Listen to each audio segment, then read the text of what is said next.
Hi butterflies, welcome to my garden. Don't forget to like, comment and subscribe. And now let's get into the video. Hi everyone, it's your girl Calypso and I am back again. I'm back, I'm back, I'm back again, I'm back again, I'm back again, I'm back again, okay. Hey everybody.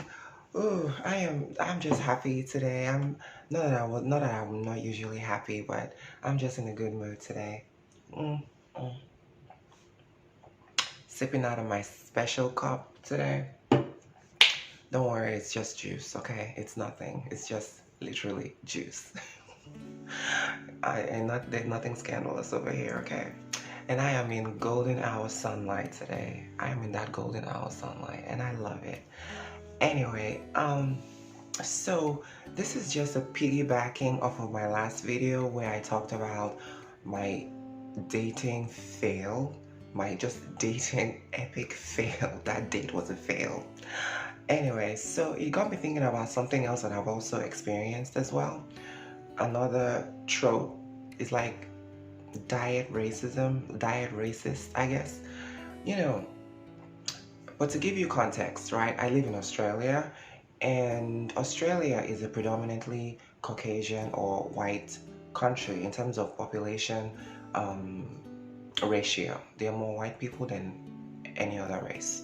So, um, having said that, the representation of someone who's black or African is still very rigid. It's not a flexible representation where they don't realize that black comes in. A lot of Australians, not let me not generalize that. Let me just say most Australians have never been outside Australia, and a lot of Australians still have this less than. It's not. They don't have a very flexible perception of what the different ranges of Africans that exist. Um, for example, in 1997, I believe that was when the first fleet of the Sudanese refugees arrived in Australia. That was in 97. And so therefore, a lot of Australians still believe that all Africans look that way. So if you don't look like a Lupita Nyong'o, if you don't look like a Alec Weck, or if you don't look like Naomi Campbell, or the modern, the more modern younger models like Ducky or Adut, if you don't look like those girls, then you know you have to be mixed or something. So then therefore, and I think there a lot of Australians, the idea of beauty when it comes to a black girl or a black woman is still very limited because they still have that Eurocentric or westernized idea of beauty, the blonde hair, the blue eyes. So that's still the limited perception of beauty. Like for example, buying makeup in Australia is sometimes a hassle. You have to, like, it's hard to find different shades of foundation. I mean, nowadays, thankfully, to makeup like Rihanna's makeup, Fenty Beauty, it's there, it's affordable, and due to the presence of that, it's made a lot of makeup brands a little bit more conscious that, okay, people in there are several people with several skin tones in Australia, and we should tap into that market. So anyway, like for example, a few years ago, there was this big controversy with one of the big retail stores here in Australia. It's called David Jones. They have this weekly catalog. They have this weekly or monthly catalog that gets distributed to their members. And on the cover of the catalog was a black model. And as a result, a lot of angry, dissatisfied consumers sent in feedback saying that, oh, you should think about the people who are buying your product. You should think about the people who are who are patronizing your business. And when you put this person on the cover of the catalog, it's discounting the rest of us. So that was a big controversy maybe a few years ago. maybe a few years ago in Australia, but it was a real thing and it happened. So that just lets you know that the perception or the ideas of beauty is still very limited in a country like Australia where it's still predominantly white, you know. So having said that, every now and then, for me personally, my personal experience, like I work in the beauty industry and it's a service industry, so I have to deal with and interact with people constantly on a daily basis. And every now and then, I would always come across that kind of ignorance. For example, I will come across women who would look at me and tell me, wow, you're pretty for a black girl. I cannot, oh, I have heard that so many times, and it is so, when I first heard it, I was confused, and I was confused, and it was very unsettling to me because the first thing I was thinking is, do you think like black girls are dogs or something? That somehow I'm the exception because of my lighter features? Because I'm very aware of what I look like. I may not be as dark as the girls that I mentioned before. I I have brighter features. I'm aware of that. But I'm still very much a black girl. For example, and I what I mean is my mom, I'm of Nigerian heritage. My mom's Nigerian and her mom is Nigerian. And long line of Nigerian women. My father was Nigerian and his father was Nigerian. So like as far as I know, we were all Nigerian. I'm not aware of any Western ancestry in my DNA, as far as I know. But so both parents, black, Nigerian, whatever. So I'm just black, blackety black. I'm as black as they come. But I have lighter features and I'm aware of how I look.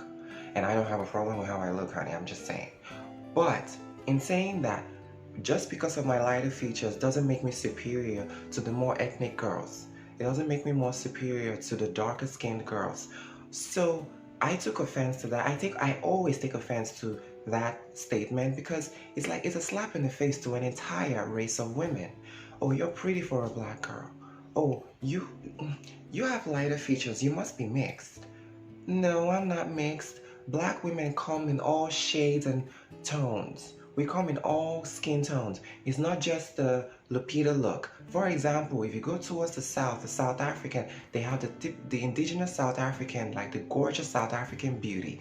They have their look. There's the Somalians and the Ethiopians, and they have their look as well. They're known for their long necks and more streamlined features.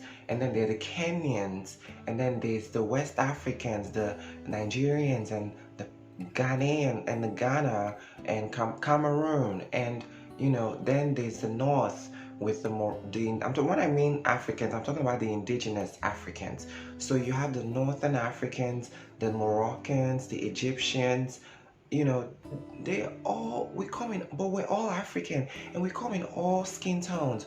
We come in all shades. So it's highly ignorant, it's highly unintelligent when you probably mean well, but don't say, oh, you're pretty for a black girl, because that just misplaces the whole compliment and turns it derogatory. Just say you're pretty. Let's leave it at that. And I'll still be respectful and I'll still be appreciative of the compliment. I was raised well, I have manners, so I can be like, thank you, have a nice day. So I just we still have a long, in terms of, I still think Australia has ways to go in terms of their beauty perceptions, and because we also have the Aboriginals and the Indigenous Australians, and for the longest times, and they can also relate to what I'm saying as well, because for the most part, there's a lot of people who don't consider them to be beautiful. You have to have a certain look, a little westernized influence in your look, a little Eurocentric features or softer features to be considered beautiful, sorry. But those indigenous tribes, they are beautiful too. But for the longest time, they've been kept in the closet and they've been kept in the background, even in the media. So I say that to say, like, pretty privilege is a real thing, and sometimes I benefit from it, But ultimately, I'm still a black girl in Australia. So whether I'm pretty for a black girl or not, I'm still a black girl in Australia. So sometimes I do recognize that I may benefit from that pretty privilege, or I may be looked at as an exception. But my lighter features doesn't make me superior to my more ethnic sisters. It doesn't. And I still take offense, and I still try when I'm in the mood. I still try to be like, you can say that, that's wrong, I'm sorry. But it's conflicting because when you say things, when you try to correct people, they look at you as rude. Like, oh, you're being sensitive, or you're being rude, or you're social justice warriors. And I've spoken on how I feel about those people. But yeah, it's conflicting, it's confusing. So I do recognize, oh God, I'm trying to pick my words carefully.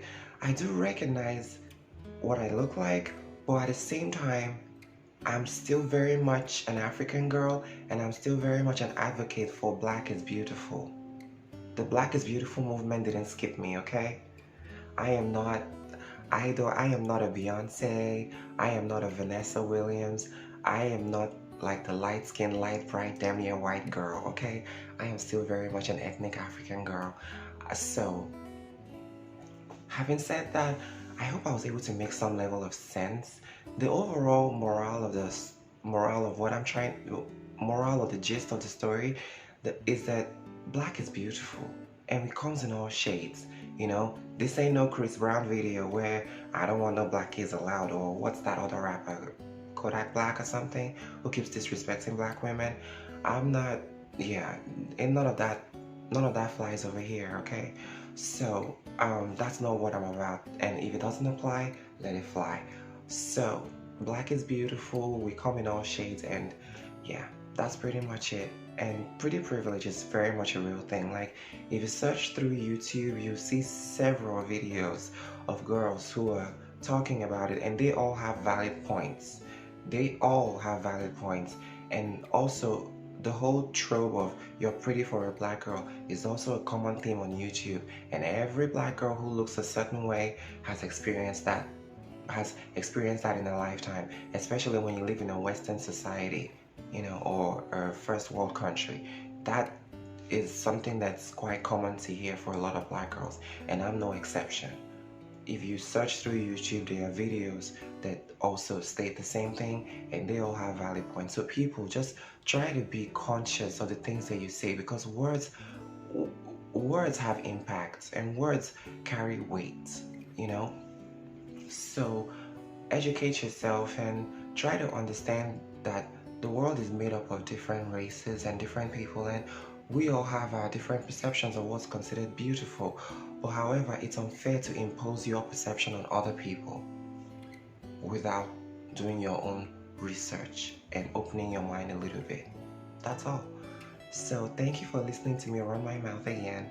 I hope I was able to make sense, and yeah, I'll see you in my next video. So up until then, protect your energy, spread love, be kind to one another, and keep the peace, and I'll see you real soon. So fly my butterflies.